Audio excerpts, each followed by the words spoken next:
Hey everyone, welcome to arts study में Daisy. This is Priyanka.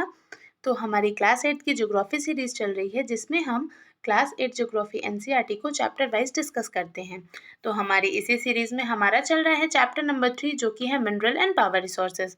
Basically इस chapter में हम क्या पढ़ रहे हैं, तो जो भी हमारे मिनरल और पावर रिसोर्सेज हैं उनको हम अच्छे से स्टडी कर रहे हैं कि वो हमें कैसे मिलते हैं, कैसे हमें यूज़ करना चाहिए और उन्हें कैसे कंजर्व करना चाहिए। ठीक, तो हमारे इसी चैप्टर में हमारे जो लेक्चर है, आज हमारा 8th लेक्चर है। इसके पहले हम 7 लेक्चर्स करा चुके हैं। अगर आप नहीं देखे हैं तो प्लेलिस्ट का लिंक आपको डिस्क्रिप्शन में मिल जाएगा, आप वहाँ से देख सकते हैं, नहीं तो आप डायरेक्ट चैनल पे भी क्लिक करके देख सकते हैं। ठीक, और जो भी हमारे लेक्चर्स हैं, अगर आपको उनकी पीडीएफ चाहिए या कोई भी नोटिफिकेशन चाहिए हमारे चैनल से रिलेटेड, तो आप चाहें तो टेलीग्राम चैनल को एक बार चेक कर सकते हैं, लिंक आपको डिस्क्रिप्शन में मिल जाएगा। बेसिकली वहाँ पे आपको जो भी पीडीएफ्स हैं वो ईजिली अवेलेबल है, तो आप वहाँ से डाउनलोड कर सकते हैं। ठीक, तो चलिए शुरू करते हैं हमारे आज के लेक्चर को। तो जैसे कि लेक्चर नंबर 7 में हमने बात किया था, आप देख सकते हैं कि कन्वेंशनल सोर्सेज ऑफ एनर्जी जैसे कि जो कोल हो गए, फॉसिल फ्यूल्स हो गए, पेट्रोलियम हो गए, उनके बारे में बात किए थे। अब फिर उसके बाद अब देखिए वो इतनी ज़्यादा पॉपुलेशन हमारी बढ़ रही है, फॉसिल फ्यूल्स तो मिलियंस ऑफ ईयर्स उन्हें लगते हैं बनने में।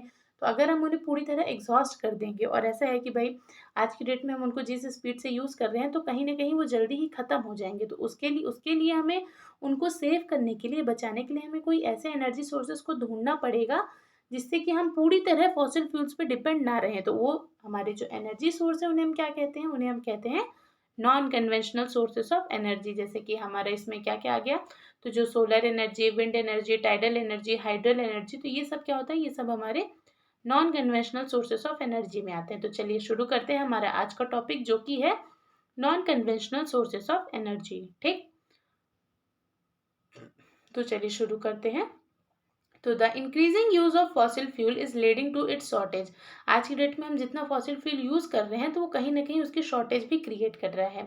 It is estimated that if the present rate of consumption continuous, the reserves of these fuel will get exhausted. इसमें कह रहे हैं कि आज की डेट में हम जिस स्पीड से फॉसिल फ्यूल्स को खत्म कर रहे हैं, यानी कि यूज कर रहे हैं, अगर ये चलता रहा तो वो दिन दूर नहीं है जिस दिन ये पूरी तरह से एग्जॉस्टेड हो जाएंगे हमारी अर्थ से, यानी कि पूरी तरह से ये खत्म हो जाएंगे।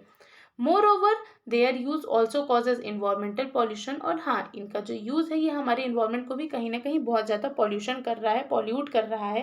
क्योंकि देखिए फॉसिल फ्यूल्स को हम बर्न करते हैं, उनको किसी भी फॉर्म में यूज़ करते हैं तो उनसे हार्मफुल गैसेस निकलती हैं जो हमारे इन्वायरमेंट के लिए बहुत ज़्यादा हार्मफुल हैं, यहाँ के क्लाइमेट और नेचर के लिए। ठीक, therefore there is need for using non conventional sources such as solar energy, wind energy, tidal energy which are renewable. इसमें कह रहे हैं कि आज की डेट में जब ये ख़त्म होने वाले हैं तब हमें लग रहा है कि हाँ भाई इनके आज की डेट पे हमें नीड है, किसकी नीड है, non conventional sources of energy को ज़्यादा से ज़्यादा यूज़ में लाने की। कौन कौन से non conventional sources of energy हैं? Solar energy, wind energy, tidal energy. अब इनको हम क्यों ज़्यादा से ज़्यादा यूज़ कर सकते हैं? क्योंकि ये बहुत ही ज़्यादा रिन्यूएबल है। मतलब ये हमें, सबसे पहली बात तो ये पॉल्यूशन नहीं कॉज करेंगे उतना, और दूसरी बात रिन्यूएबल है। मतलब इनमें कोई चांसेस नहीं कि ये कल को ख़त्म हो जाएंगे, ऐसा कुछ नहीं है, ये रिन्यू हो जाएंगे ईजिली टाइम के साथ। ठीक, तो इसीलिए हम किस पे रिलाई कर रहे हैं, नॉन कन्वेंशनल सोर्सेज की ओर हम अब मूव कर रहे हैं। ये एक फ़ोटो है हाइड्रो इलेक्ट्रिसिटी प्लांट की। देखिए ये जम्मू की है कि भाई, एक मिनट आपको इसको एक्सप्लेन कर देते हैं हम, एक मिनट, ये ब्रश ऑन हो जाए। हाँ, ये देखिए ये एक डैम है। ठीक, इसमें वाटर पूरी तरह से कलेक्ट हुआ है। यहाँ पे जब ये गेट खोलेंगे तो वाटर बहुत ही ज़्यादा स्पीड से यहाँ से निकलेगा। तो यहाँ पे टरबाइंस लगे हुए हैं, जैसे टरबाइंस मूव करेंगे तो दूसरी जगह हमारी इलेक्ट्रिसिटी जनरेट होगी। और ये वाटर जो है ये इधर से कैनाल के थ्रू किधर चला जाएगा, इरीगेशन में यूज़ होने के लिए। ठीक, आपको समझ में आ गया होगा कि हाइड्रो इलेक्ट्रिसिटी प्लांट कैसे वर्क करता है। ये बस एक पिक्चर थी। तो चलिए अब हम देखते हैं सोलर एनर्जी के बारे में कि आखिर सोलर एनर्जी क्या होती है, इसे हम कैसे यूज़ करते हैं। ठीक, तो देखिए सोलर एनर्जी क्या है, तो जो sun's heats and light energy can be felt by us every day. इसमें कह रहे हैं कि जो भी सन की हमारी हीट और लाइट है वो हम डेली झेलते हैं। ठीक, डेली हम उससे रूबरू होते हैं, तो हमें पता है, तो हम उसी को यूटिलाइज करके क्यों ना एक एनर्जी सोर्स डेवलप करें जो हमारे काम का है, उसी को हम सोलर एनर्जी कहते हैं। तो सोलर एनर्जी यानी कि जो सन की एनर्जी है, solar energy trapped from the sun can be used in solar cells to produce electricity. जो भी हमारी सन की एनर्जी है, सोलर एनर्जी, उसे जो सोलर सेल्स होती हैं वो उसको जनरेट करती है, उसको एब्जॉर्ब करके उससे इलेक्ट्रिसिटी जनरेट करती हैं। Many of these cells are joint into solar panels to generate power for heating and lighting purpose. अब इस तरह की कई सारी सोलर सेल्स जो हैं वो कंबाइन होकर सोलर पैनल्स में जुड़ी होती हैं, जो कि क्या करती हैं, तो वो मतलब सन की जो हीट है, सोलर एनर्जी, उसे इलेक्ट्रिसिटी में कन्वर्ट करती है और हम उसे लाइटिंग पर्पस के लिए यानी कि इलेक्ट्रिसिटी को रिप्लेस करके उसे यूज़ कर सकते हैं। ठीक। The technology of utilizing solar energy benefits a lot of subtropical countries that are blessed with abundant sunshine। इसमें कह रहा है कि हम सोलर एनर्जी को कहाँ पे यूज़ करते हैं, तो जहाँ पे बहुत ज़्यादा ट्रॉपिकल जो कंट्रीज है, जहाँ पे अच्छी मात्रा में सनशाइन आती है, धूप आती है, वहाँ पे हम इनको बहुत इजीली यूज़ करते हैं। तो ओवरऑल उस एरिया में हमारा जो भी फॉसिल फ्यूल का कंजम्पशन है वो कहीं ना कहीं कम होगा, उसी की बात कर रहा है। ठीक। Solar energy is also use in solar heaters. इसमें बता रहे एग्जाम्पल लेके बताया कि भाई सोलर एनर्जी को हम और कहाँ कहाँ यूज़ कर सकते हैं। तो सोलर हीटर्स हो गए, solar cookers, solar dryers, beside being use for community lighting and the traffic signals. इसमें कह रहा है कि भाई जो हमारे सोलर कुकर्स हो गए, हीटर्स हो गए, सोलर हीटर्स, सोलर ड्रायर्स, और जो कम्युनिटी लाइटिंग यानी कि जो रोड में हमारी रोड लाइट्स वगैरह होती हैं या ट्रैफिक सिग्नल्स होते हैं, उनमें भी हमारे सोलर पैनल्स लगे रहते हैं, जिससे वो दिन भर में इजीली चार्ज हो जाते हैं और रात होते ही जलने लगते हैं। अक्सर आप अपने एरिया में भी कहीं ना कहीं देखे ही होंगे कि भाई सोलर पैनल से लेके ये खंभे वगैरह की जो लाइट है वो उसी से जलती हैं बेसिकली। तो ऐसा क्या है, इससे भाई क्या होगा, हमारा फॉसिल फ्यूल्स पे जो भी हमारी डिपेंडेंसी है वो कहीं ना कहीं क्या हो रही है, कम हो रही है। ठीक। और हम दूसरे एनर्जी सोर्सेज पे मतलब दूसरे एनर्जी सोर्सेज को हम अपनी लाइफ में इंक्लूड कर रहे हैं।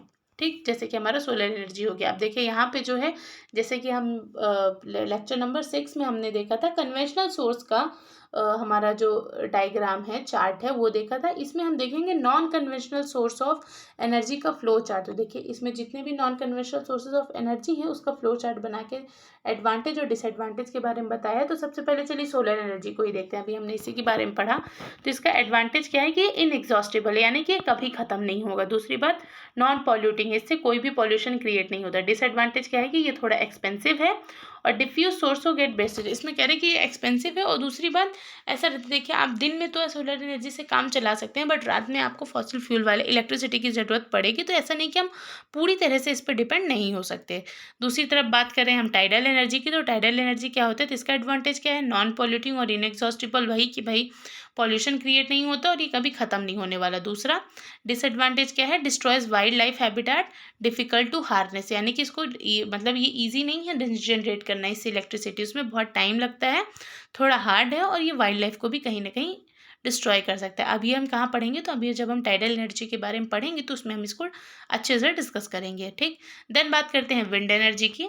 तो विंड एनर्जी के एडवांटेजेस क्या है, तो नॉन पॉल्यूटिंग है, लो कॉस्ट है, और दूसरी बात सेफ एंड क्लीन है। ठीक। नॉन पॉल्यूटिंग है, पैसा कम लगता है बनाने में, और सेफ और साफ और सुथरा है। ठीक। दूसरा डिसएडवांटेज क्या है, इससे नॉइस पोल्यूशन क्रिएट होता है, और जो विंड मिल का सेटअप है वो काफ़ी ज़्यादा कॉस्टली है, और ये मतलब जो भी हमारे टीवी या रेडियो के सिग्नल्स हैं उनको ये बर्बाद करता है, यानी कि उनको उन पे वो प्रॉब्लम क्रिएट करता है उनको रिसीव करने में। दूसरी बात, ये बर्ड्स के लिए बहुत ज़्यादा हार्मफुल है। ठीक है। मान लीजिए मूव कर रहा है कोई बर्ड, जिसमें टकरा गई तो वो मर ना जाएंगी, तो कहीं ना कहीं ये बर्ड्स के लिए भी हार्मफुल है। ये इसके कुछ डिसएडवांटेजेस हैं।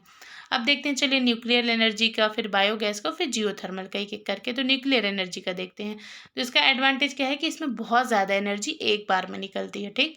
जिससे मतलब अगर हमें बहुत ज़्यादा एनर्जी की ज़रूरत है तो हम न्यूक्लियर एनर्जी को यूज़ कर सकते हैं। देन डिसएडवांटेज क्या है, इससे बहुत ज़्यादा रेडियो एक्टिव वेस्टेज जनरेट होते हैं, जिससे कई सारी बीमारियाँ होती हैं, और ये बहुत ज़्यादा हार्मफुल हैं, और ये काफ़ी एक्सपेंसिव है।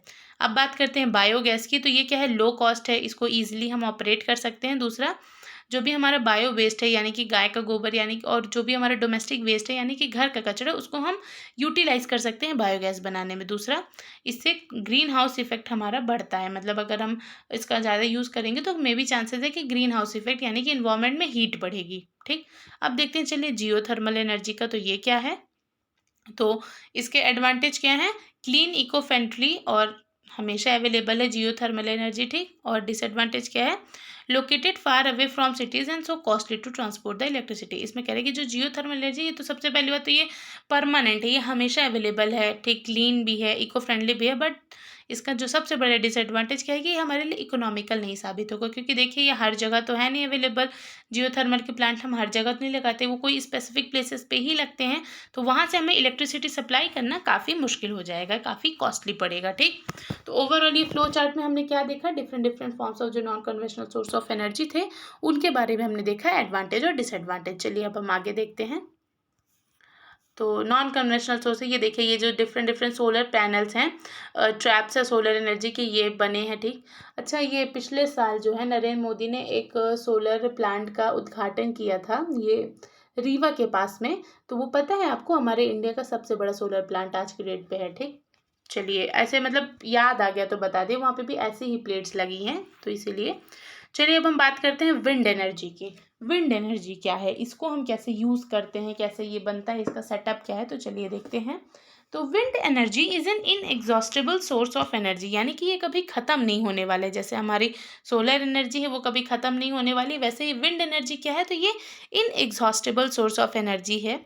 Windmills have been used for grinding grains and lifting water since times immemorial। इसमें कह रहे हैं कि पुराने समय में हम विंड मिल्स को, जो विंड मिल्स होते थे उनको हम यूज़ करते थे किसके लिए, तो ग्रेन्स को पीसने के लिए, ग्राइंड करने के लिए, और वाटर को लिफ्ट करने के लिए। मतलब इरिगेशन सिस्टम में भी हम विंड मिल का काफ़ी यूज़ करते थे। आज की डेट पे हमारे झूला भी होते हैं जो उसी तरह का कुछ होता है, मतलब इसमें बड़े बड़े पंखे रहते हैं, बस हम बता रहे हैं विंड मिल का। In modern times wind mill the high speed winds rotate the wind mill which is connected to generator to produce electricity. आज की डेट में हम विंड मिल को कैसे यूज़ करते हैं, तो देखिए बड़े बड़े पंखे लगे होते हैं जो कि मूव करते हैं। जब हवा चलती है तो हवा के प्रेशर से वो मूव करते हैं, और उनमें ऐसे मोटर्स लगे होते हैं जो उस मूवमेंट को, उस हवा के चलते जो मूवमेंट हुआ विंड का, उसको वो कन्वर्ट करते हैं इलेक्ट्रिसिटी में। तो ओवरऑल यहाँ पे अगर हम बात करें तो हमारा बिना कोई पॉल्यूशन के जस्ट नेचुरल एनर्जी को यूज़ करके हमारी क्या जनरेट हो रही है, इलेक्ट्रिसिटी, ठीक। तो ये इनएग्जॉस्टेबल है और हमारे लिए काफ़ी ज़्यादा सही है, बट हाँ देखिए बहुत महंगा रहता है इसका सेटअप लगाना, ठीक। अब यहाँ पे जैसे बता रहा है कि wind farms having cluster of such wind mills are located in coastal regions and in mountain passes where strong and steady winds blow. इसमें कह रहा है कि जो विंड फार्म्स होते हैं उनको, मतलब वो जो बहुत ज़्यादा, अब एक दो विंड मिल में तो होगा नहीं, एकदम बाकायदे 10 15 20 50 60 बहुत बड़ा फार्म सेटअप करना पड़ेगा जिससे काफ़ी इलेक्ट्रिसिटी जनरेट होगी, और ये हम नॉर्मल सिटी वाले एरिया में तो कर नहीं सकते। तो इसमें बता रहे कि जो हमारे माउंटेन पासेस होते हैं या कोस्टल रीजन्स होते हैं, वहाँ पे हम विंड मिल का यूज़ करके इलेक्ट्रिसिटी को जनरेट कर सकते हैं। अब वही एरिया क्यों, क्योंकि वहाँ पे जो एयर फ्लो होती है, वहाँ पे जो विंड फ्लो होती है वो काफ़ी अच्छी स्पीड में रहती हैं, जो विंड मिल के पंखे को घुमा सकती हैं, ठीक।